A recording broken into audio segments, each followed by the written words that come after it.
Delmar Benjamin flies his airplane, and Linda, his wife, does the talking. So, Linda Benjamin, tell us all about this beautiful R2 GB and your husband, Delmar Benjamin. I'd love to, Sandy. Thank you very much. Good afternoon, ladies and gentlemen. I'm Linda Benjamin, and I'm here to tell you all about the incredible airplane you see in front of you, the Gee Bee R2, and its pilot, Delmar Benjamin. Also today is a special treat. Up here on the Sonatron, we actually have a camera mounted on the rudder of Delmar's Gee Bee. So you will get to have a feel of what Delmar is experiencing while he's flying the Gee Bee here today.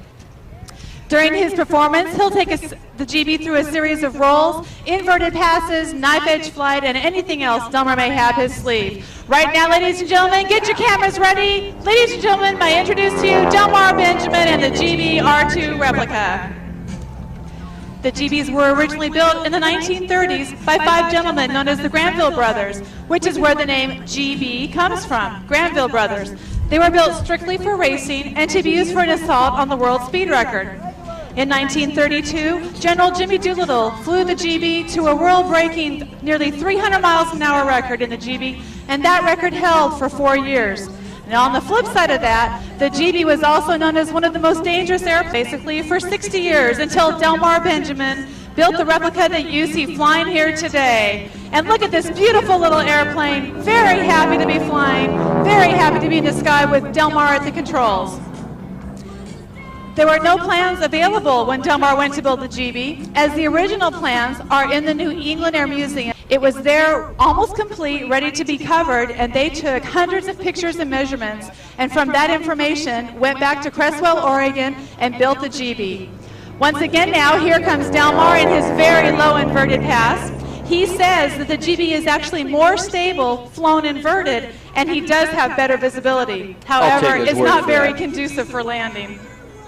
Now, when Delmar was collecting this, oh, here comes this beautiful knife edge pass that I just left. People say that the Gee Bee has a funny shape to it, but look at it. It looks like a teardrop. And what is more aerodynamic going through the air than a teardrop or a raindrop?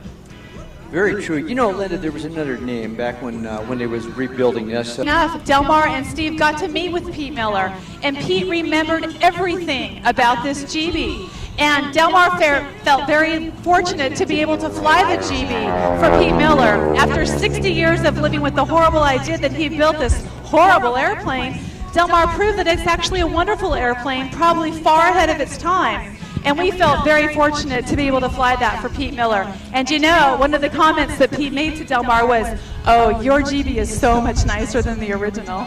Is that right? That's right, Pitch. No problem at all. And people say, well, that must take up a lot of energy. And what does Delmar say? The Gee Bee doesn't use energy, it creates energy. There you go. This beautiful 4-point hesitation roll, total control of this airplane at all times. And you know, this Gee Bee, he has over 1,200 hours now in this airplane. That's and the amazing. original had only 33 hours and 5 crashes in its history. Pits, and I also remember when he flew the Booker Jungmann, and just a great pilot ever since he stepped into an airplane. This is my favorite maneuver of Delmar's. He takes the airplane into a knife edge, kicks the little top rudder, and does a beautiful climb out. Yeah, most airplanes can't even hold their own at knife edge, and this one here, not only can it hold its own, but then actually climb, as you just saw. Now, the color scheme on the Gee Bee, I wanted to tell everybody, has the original paint and color scheme as the original did. On the side of it, you'll see number 7.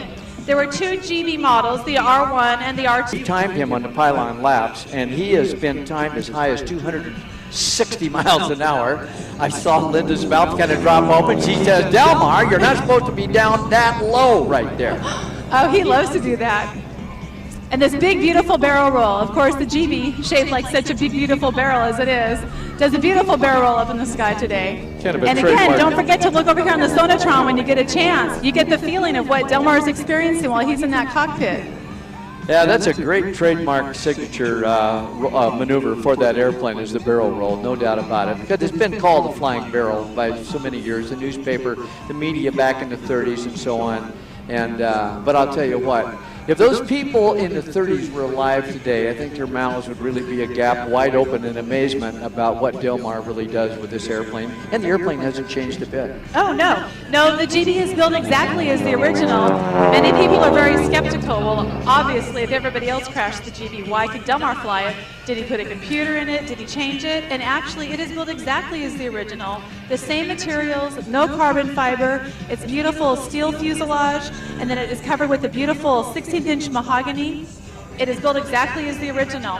We did make one change, which wasn't really much of a modification, is we just put the brakes on it. We have the Cleveland brakes on there because he's landing on pavement now instead of landing on grass like they did back then. Well, certainly not taking any away from Delmar's ability.